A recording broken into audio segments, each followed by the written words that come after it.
Hi friends, welcome to my channel மரத்தடி யோசனை. இன்றைக்கி நம்ம சேனலில் 5 கால் பின்னல் எப்படி ஈஸியாகவும் குயிக்காகவும் போடலான்னு பார்க்கலாம் வாங்க. முதல்ல நல்லா உங்களோட தலைமுடியில் நல்லா சிக்கு எடுத்துக்கோங்க. ஸோ நம்ம இடையில சீப்பை யூஸ் பண்ண போகிறது கிடையாது. நல்லா சிக்கு எடுத்துக்கிட்டு அப்படியே நல்லா க்ளீனாக பிரித்து எடுத்துக்க போகிறோம்.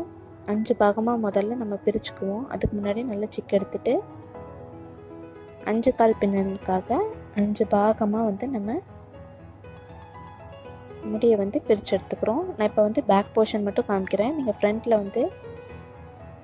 எந்த டிசைன்ஸ் வேணாலும் போட்டுக்கோங்க. இது பேக் போர்ஷன் மட்டும்தான். பாருங்கள், 5 கால் நீங்கள் பிரிச்சுக்கணும். இந்த மாதிரி முடியை 5 போர்ஷனாக பிரிச்சுக்கலாம்.